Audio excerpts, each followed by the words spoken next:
Hey guys, welcome back to Lavendaire. Today I have a special treat for you. This is my friend Jamie Kate. She is a zero waster. Is that what you would call it? Yeah, zero waste blogger, I guess. Zero waste blogger, and today she's gonna show us her zero waste kit, teach you how you can build your own zero waste kit, and give some tips for zero waste beginners. But before we get into that, can you tell us a little bit about your zero waste journey? So it started as a 30-day challenge, and I fell in love with the process, and I tried collecting my trash in a jar. This is a year's worth of trash. Wow. And I stopped collecting after a year because this has been like a very strict lifestyle for me. For 1 year I was refusing a lot, and I feel like it's unrealistic and it doesn't really show the amount of trash that I'm producing, because I was still recycling and composting. I realized that balance is really important. Awesome, so let's get into your zero waste kit. Okay, so this is my zero waste kit. This is what I usually bring with me all the time. It has mason jar, a napkin, and my metal utensils. So this is what I bring on a regular basis. I usually plan where I'm going. So if I'm going grocery shopping, I always make sure that I have reusable bags. And it's very lightweight that I just fold into this small bag and then just put it here. And I always have my reusable bag. Where did you get all these bags? You can get it from Amazon. It's by the brand Simple Ecology. When I know that I'm eating out with friends, I would usually bring my stainless steel container. It's small, and I would usually just transfer my napkin and my reusable utensils like this. And then I would just bring a small cup. This is my favorite cup because it's collapsible. You cannot put it down, otherwise it will collapse. So you just have to hold your drink all the time. But it's nice because it's very lightweight and you can fit it in your bag. And then I also bring my metal straw because, you know, restaurants give away straws still. So usually I would just put this in my bag and it doesn't take up too much space. So as you're going zero waste, I'm sure you've had like at home plastic straws, plastic containers. What do you do with that? Do you still use it? I use them up until, you know, they're gone, because even if you give it away, it will eventually end up in the landfill. So might as well make use of it. I still have paper towels at home. Yeah. And I bought a lot at Costco when I moved in. Yeah. So I'm still using them up. But like Ziploc bags, I gave them away because I just didn't feel like using them anymore.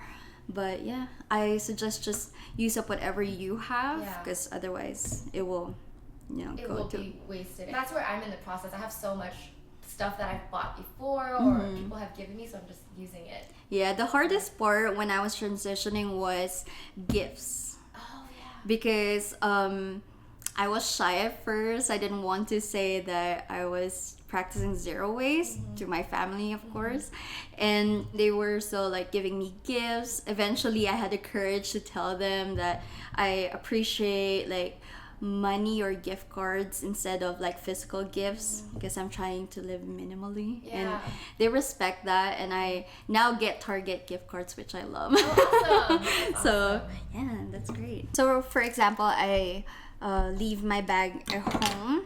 I can turn my napkin into a small bag. All I have to do is just tie the ends like this, and also the other end. So for example, I put my stuff in here and then just hold them like this. Then I have a small bag that I can carry with me. So yeah. I can also use this to wrap gifts, the napkin. So it's just like a cloth. Yeah. Literally. You can make it from anything. Yes. Have you heard of furoshiki? No. So it's like a Japanese way of folding napkin. Yeah. So either you just, you know, wrap them like this, for your like lunch. So just wrap them like this, and then I see. there. So it's like reusable. Yeah, so you can use the napkin after you eat, and it will keep your food safe. And do you have multiple napkins? Because when you're washing this one. I do. I do have, I believe, 4 of these. Okay. So you don't need too much stuff to be zero waste. So now can you share some zero waste tips for beginners? I would say educate yourself, do your research, and know your why. Why do you want to be sustainable? Why do you want to go zero waste? And also get inspiration from people on the internet. There's tons of resources on Pinterest, on Instagram, and also transition yourself slowly. It's a healthier approach. Be kind to yourself and just refuse plastic. That's a big step. And then from there you can progress and try different things. Right, but it doesn't have to be perfect. Yes. I think any step is good and any progress is better than not trying at all. Yes. Who are your favorite zero waste inspirations? I would say Andrea of B0. She is amazing, and she has a non-profit organization. It's called B0, and she talks about plastic pollution. Brea Johnson also was my biggest inspiration. She was the one who inspired me to go zero waste. Awesome. Well, thank you so much, Jamie Kate. Where can we find you online? You can follow me on Instagram. My Instagram is Miss Jamie Kate, and I have a blog, jamiekate.net. And also, you can follow me on YouTube. Maybe she'll link it. I'll link it here in the corner and down below. Hope you guys liked today's video on zero waste with Jamie Kate. Make sure you check her out, and hope that you start to build your own zero waste kit and start taking those little steps to reducing your waste. Have a great day. Bye.